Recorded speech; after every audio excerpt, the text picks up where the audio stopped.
صلی اللہ علیہ وسلم نے فرمایا، بخاری کی حدیث ہے، پچھلی امتوں میں ایک شخص نے آسمان میں آواز سنی کہ اے بادل تو فلاں کے زمین پہ جا کے برس۔ یہ شخص حیران ہوا، یار یہ فلاں کو اتنا پروٹوکول مل رہا ہے، یہ فرشتے کی آواز ہوگی، اللہ نے اس کو سنوانا ہوگا کہ فلاں کی زمین پہ جا کے برس۔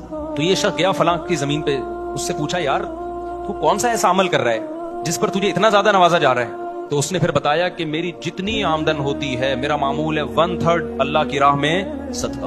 تو اللہ کی طرف سے نا بعض دفعہ ایسے ریٹرن مل رہا ہوتا ہے کہ بادل برس رہے ہوتے ہیں، بعض دفعہ ہمیں نظر نہیں آ رہا، یہ تو ایک کرامت کا واقعہ ہو گیا، بعض دفعہ ہمیں نظر نہیں آ رہا ہوتا، آپ صدقہ خیرات کرتے ہیں، اللہ پتہ نہیں کہاں کہاں سے گھما کے آپ کو لوٹا رہا ہوتا ہے۔ گورنمنٹ کرتی ہے یہ کام۔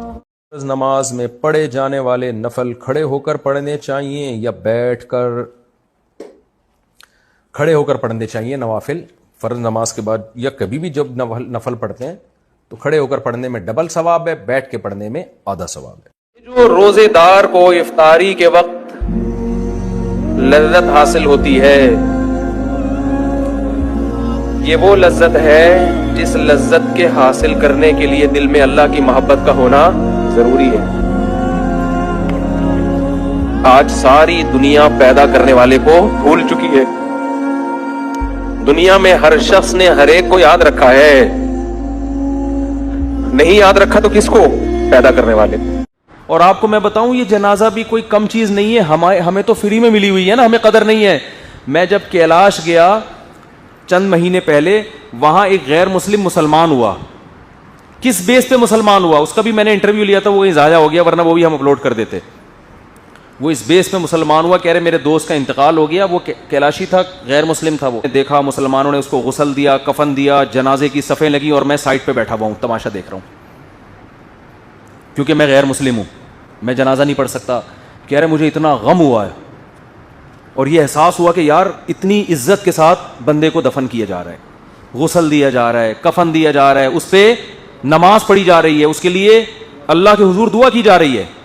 ان کے ہاں تھوڑی ہوتا ہے، کیلاش میں تو پہلے یہ ہوتا تھا، میں نے تو وہ قبرستان دیکھا ہے، اس کی ویڈیو بھی اپلوڈ کی ہے، کہ صندوق میں رکھ دیتے تھے لے جا کے، ابھی بھی ہے وہ قبرستان، جانور آ کے کھا رہے ہیں، کتے بلی آ کے لاش کو کھا رہے ہیں۔ جتنے شادی شدہ جوڑے ایک بات دماغ میں بٹھا لیں، جب بھی شادی ہوتی ہے 3 سال پھڈوں کے لیے رکھ لو، حقیقت بتا رہا ہوں، کیونکہ ایک دوسرے کو سمجھتے سمجھتے ٹائم لگتا ہے۔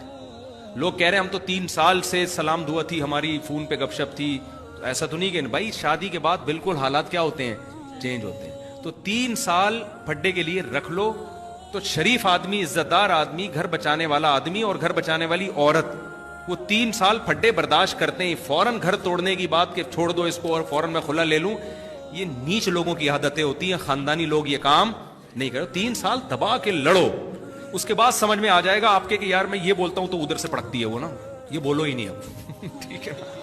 اور اس کو بھی پتا ہے کہ تھوڑا سا وہ بھی سمجھ جاتی ہے کہ بھائی یہ بات میں کروں گی نا تو ایسے جیسے اس کی دم پہ پاؤں رکھ لیا میں نے۔ تو آہستہ آہستہ کچھ تھوڑا سا آپ تبدیل ہو گئے، کچھ تھوڑا سا ایڈجسٹ ہو گئے، پھر اس دوران ایک آدھ بچہ بھی 2-3 بچے بھی آ چکے ہوتے ہیں۔ مرد کے بارے میں بھی ایسا ہی ہے، بھائی بیگم یہ نہیں کرتی، وہ نہیں کرتی، یہ نہیں کرتی، ابے فلاں کی بیگم کو جا کے دیکھ ٹھیک ہے، فلاں کو جا کے دیکھ، تو شکر ادا کر۔ ایک صاحب نے بڑے دیندار تھے، وہ کہہ رہے ہیں یار میری بیگم جو ہے نا وہ صحیح پردہ نہیں کرتی ہے، میری بیگم جو ہے یہ کرتی ہے وہ کرتی ہے، دیندار نہیں ہے۔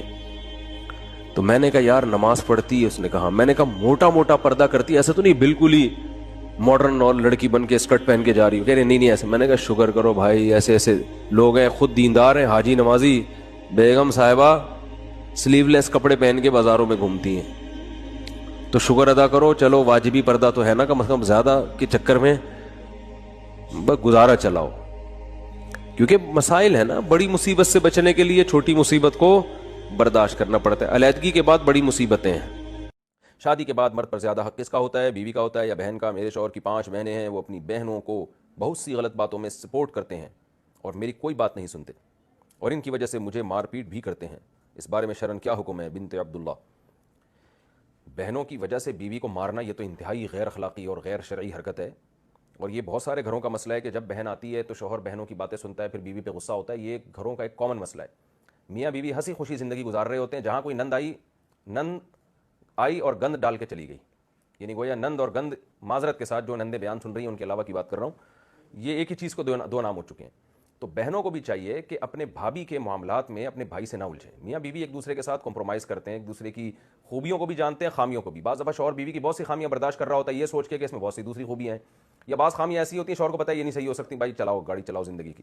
عورت کو بھی پتہ ہوتا ہے میرے میاں میں یہ فالٹ ہے لیکن مجبوری میں گزارا کر رہی ہوں میں, چلاؤ یار اس کو. تو ظاہر ہے پورا صحیح تو دنیا میں کوئی بھی نہیں ہوتا. تو وہ میاں بیوی خود سمجھتے ہیں ہم نے کیسے رہنا ہے, کیسے زندگی گزارنی ہے. کباب میں ہڈی بن کے بہت سے لوگ اس رشتے کو ختم کرنے کی کوشش کرتے ہیں, توڑنے کی کوشش کرتے ہیں, لڑواتے ہیں آپس میں. تو ان لوگوں کو اللہ سے ڈرنا چاہیے, خاص طور پہ نندوں کو گند کرنے سے, یعنی نند کو گند کرنے سے. معذرت کے ساتھ مجھے یہ لفظ اچھا نہیں لگ رہا لیکن یہ ہوتا ہے گھروں کے اندر. میرے پاس بہت سے کیسز آ چکے ہیں, میاں بیوی محبت سے رہ رہے ہوتے ہیں, شوہر کہتا ہے جس دن میری بہن گھر میں رہنے کے لیے آئے گی نا 2 دن کے بعد آئے گی اور پتہ نہیں میرے بیوی سے مجھے نفرت پیدا ہو جاتی ہے. وہ کیا کان بھر کے جاتی ہے. کوئی پوچھ رہے آپ کی تنخواہ کتنی ہے, کیوں بھائی؟ اول تو یہ غلط سوال ہے, آپ کو غصہ آنا چاہیے بالکل بجائے کہ کیوں پوچھ رہے ہو, آپ کو میری ذاتی زندگی سے کیا واسطہ ہے. تو ہر سوال کا جواب سسرال والے پوچھ رہے ہیں نا رشتہ دینے سے پہلے, تو آپ بتائیں, اس میں چھپانا جائز نہیں ہے. لوگ اس میں بھی کہہ رہے ہیں آپ چھوڑیں یار تنخواہ کے کیا رکھ, ایسے ٹوپیاں کرا رہے ہوتے ہیں. اگر نماز میں یاد نہ رہے کہ کتنی رکعتیں پڑھی ہیں, 4 پڑھی ہیں یا 3 پڑھی ہیں, تو اس کی تلافی کا کیا طریقہ ہوگا؟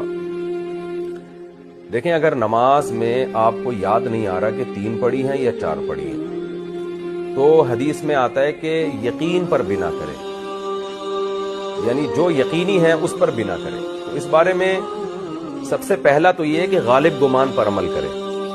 آپ تھوڑا دماغ پہ غور کریں. اگر غالب گمان یہ ہے کہ 4 پڑھ چکی ہیں آپ, تو 4 کے بعد سلام پھیر دیں. غالب دماغ اس طرف جا رہا ہے کہ 3 پڑھی ہیں تو 3 فرض کریں.